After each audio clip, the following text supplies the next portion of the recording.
ኢክራም ለአባቷ አስረዳቸው። እንግዲህ ኢክራምና ኢሳም ሊጋቡ ነው። እንኳን ደስ አላችሁ። ሰላም ለስጠልኝ እንዴት ተከበራችሁ የሰለት ሚዲያ ተከታዮች የቻናል አዲስ ነውና ሰብስክራይብ፣ ላይክ፣ ሼር በማድረግ አበረታቱ። እንግዲህ ዛሬ መተው ነበር ኢሳምና ኢክሩ በጣም አወራት፣ በግልጽኝነት አወራት። በቃ እውነት ለመናገር በቃ በጣም ሲያወራ በጣም ይመቻል። እውነት በቃ በጣም በግልጽ ነው ያወራት ማለት ነው። አንቺ በቃ የምትኖር እኮ ከኔ ጋር ነው። ከአሁን በኋላ ቀሪ ዘመንሽን ከባልሽ ጋር ነው እንጂ ከአባትሽ ጋር አይኖርም። አሁን የዛሬ 2 አመት አካባቢ ስጠይቅ ያው 10 አመት ብያለሁ። ምክንያቱም በዛ ሰዓት በቃ መቀየር መሰለኝ ማለት በሀፍትም በምንም በቃ የሰው እኔ በዛ ሰዓት አልኩኝ። ግን አሁን እግዚአብሔር ይመስገን ነገሮች ተስተካክለውልኛል። የዛሬ 2 አመት እስከ 2 አመት ብዙ ነገሮች ተስተካክለውልኛል።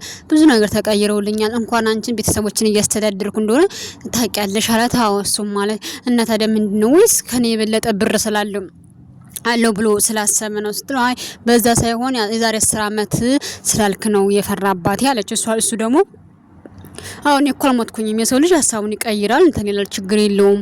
ስለዚህ ሀሳቤን ቀይሬያለሁ።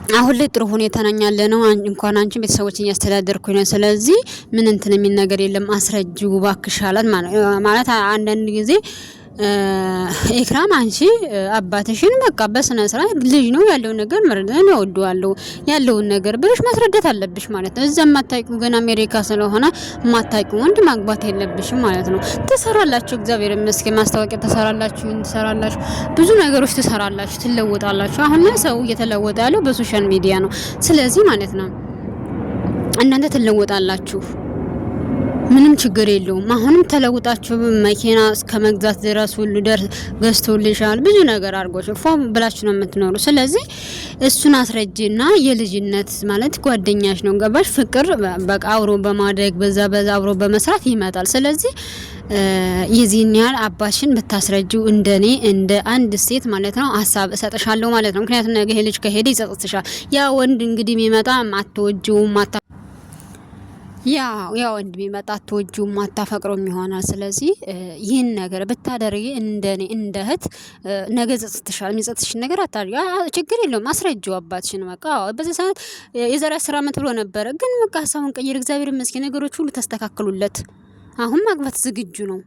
እኔም ዝግጁ ነኝ። እኔም ወደዋለሁ አፈቅረዋለሁ ብለሽ እውነቱን መናገር አለብሽ። አባትሽ ደግሞ ያንቺን ደስታ ነው የሚፈልገው።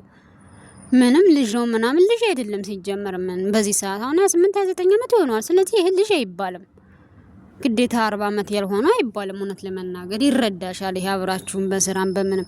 ስለዚህ ህይወትሽን አብረሽ ከምታፈቅሩ ሰው ጋር ብትኖሪ አጽጽትሽም እላለሁኝ ማለት ነው። እንደኔ እንደ ሴት እህት ማለት ነው። እና በቃ አታስከፊው። እውነት በቃ በጣም ለመነሽ በጣም እንትናለሽና አታስከፊው ለማለት ነው። ነገሱ ተስፋ የቆረጠ ነው ሌላ ይሄዳል። እዛ በኋላ አንቺ ስናደዳሽ እድሜልሽ ስጠጥስ ነው የምትኖሪ እላለሁኝ። እንግዲህ ስለተከታተላችሁኝ አመሰግናለሁ። መልካም ምሽት፣ መልካም አዳር።